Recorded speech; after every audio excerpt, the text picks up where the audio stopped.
Idol, pabate, Kasmut in Korean TV. Kasmut in Korean TV, shoutout sa inyo and subscribe kayo. Yes, thank you, Idol.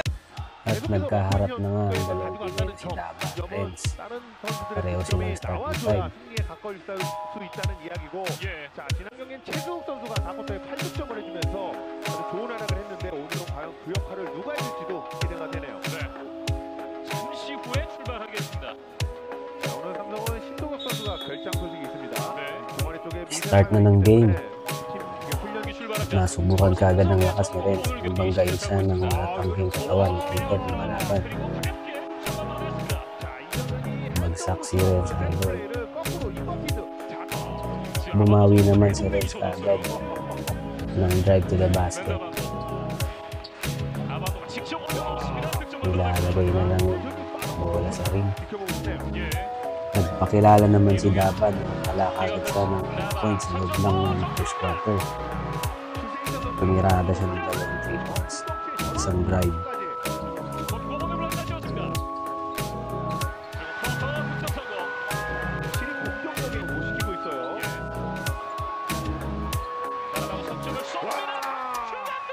Natuwa naman at napapalakpak pa ang coach niya ng dahil dyan.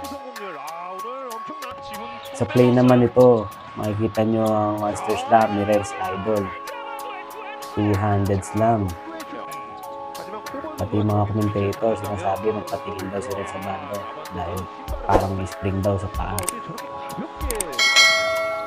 Bago matapos ang first quarter, nakakuha pa isang foul si Reds. Kasama pa rin si Renz na magsimula ang second quarter, pero inilabas siya ng bandang 7 minutes na. Hindi na siya ipinasok. Hindi na kinailangan ni Renz na pumasok dahil nag-init yung copy niya ng number 23 na si Baby Mujon.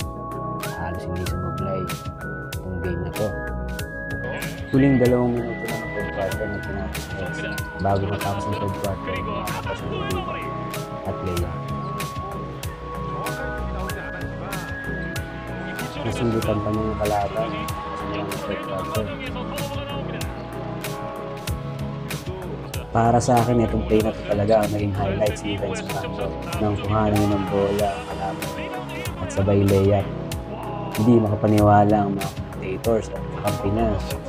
Napapawaw na lang sa taas ng mundag ni Renz. Coming from nowhere, sabay layup. Ang lakas talagang lulundag. Inulit na naman ang commentator na may screen sa paa si Renz Manso. Muntik pa niyang ma-posterize dunk ang import ng kalaban sa play na to. Pero buti na lang hindi masama ang naging bagsak ni Renz Manso. Parang wala lang sa kanya.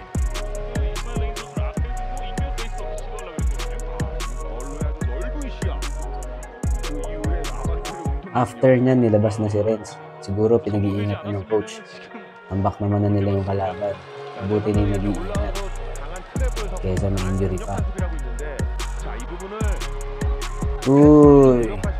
Nakapitikan pa ng camera si Kuya o halata mong Pinoy. Sana nag-enjoy kayo. Don't forget to like and subscribe to my channel. Maraming salamat. God bless po sa inyong lahat. Thank you.